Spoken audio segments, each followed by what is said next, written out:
SSC পরীক্ষার্থীদের জন্য সুখবর। এসএসসি পরীক্ষায় ২ বিষয়ে অকৃতকার্য হলেও একাদশ শ্রেণীতে ভর্তি হওয়ার সুযোগ মিলবে ২০২৬ সাল থেকে। জাতীয় শিক্ষাক্রম ও পাঠ্যপুস্তক বোর্ড এনসিটিবি এর সিদ্ধান্ত নিয়েছে, যা এখন সরকারের উচ্চ পর্যায়ে অনুমোদনের অপেক্ষায় রয়েছে। ২০২৬ সাল থেকে নতুন কারিকুলাম অনুযায়ী পরীক্ষার টেবিলে বসবে এসএসসি পরীক্ষার্থীরা।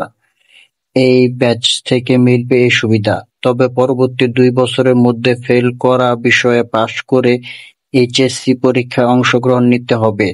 এনটিসিআরবি ভারপ্রাপ্ত চেয়ারম্যান প্রফেসর মোহাম্মদ মশিউজ্জামান বলেন, একাদশ শ্রেণীতে ভর্তি হয়ে লেখাপড়া করবে, কিন্তু শর্ত থাকছে অকৃতকার্য হওয়া বিষয়ে পাস না করা পর্যন্ত উচ্চ মাধ্যমিক পরীক্ষায় অংশ নিতে পারবে না।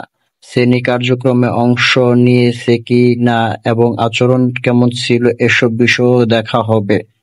প্রতিবেশী ভারতসহ দুনিয়ার অনেক রাষ্ট্রেই এমন ব্যবস্থা কার্যকর রয়েছে। আমাদের দেশেও বিভিন্ন সময় এটা চালু ছিল, এখন আবার সেটা চালু করা চায় এনটিসিআরবি। প্রফেসর মোহাম্মদ মশিউজ্জামান বলেন, একজন শিক্ষার্থী ৮টা বিষয়ে ভালোভাবে পাস করে গেলে আর ২টি বিষয়ে ফেল করলো, তাই ১ বছর যদি তাকে আটকে রাখা হয়, এটি জাতির জন্য ক্ষতিকর। আবার ওই শিক্ষার্থীও ব্যক্তিগতভাবে ক্ষতিগ্রস্ত হয়। রেফার্ড হিসেবে এটি আমাদের দেশে বিভিন্ন সময় ছিল। বিশ্বের দিক থাকলে দেখা যায় ১টি-২টি বিষয়ের জন্য শিক্ষার্থীকে আটকে রাখা হয় না। এনটিসিআরবি এই সিদ্ধান্তকে ইতিবাচক হিসেবে দেখছে অনেক শিক্ষা গবেষক।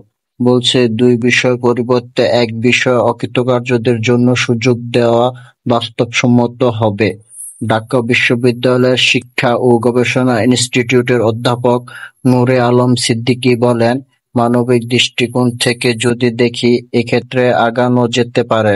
আমার মনে হয় ১ বিষয় বেশি করা ঠিক হবে না। একসাথে কলেজে যে পড়াশোনা করেছে তার সেখানে পড়াশোনার বিষয় আছে। এর পাশাপাশি বিদ্যালয়ে এসে মূল্যায়ন কার্যক্রমে অংশগ্রহণ নেওয়া কঠিন হবে তার জন্য। একজন দশম শ্রেণীর টেস্ট পরীক্ষায় পাস করলে এসএসসি পরীক্ষায় দেওয়া হয়। ২০২৬ সাল থাকবে না টেস্ট পরীক্ষা। এর পরিবর্তে একজন শিক্ষার্থী ১০০ দিনে ৭০টি ক্লাস হাজিরা লাগবে, ৬৫% লিখিত অংশগ্রহণ আর ৩৫% কার্যক্রম ভিত্তিক মূল্যায়নের বিধান রেখে ২০২৬ সালে হবে এসএসসি পরীক্ষা নিতে চায় এনটিসিআরবি। তো এই বিষয়টি আপনাদের কেমন লাগলো কমেন্ট করে জানিয়ে দিবেন। আর এমন সব ভিডিও পেতে আমার চ্যানেলটি সাবস্ক্রাইব করে পাশে থাকা বেল আইকনটি বাজিয়ে দিবেন। ধন্যবাদ সকলকে।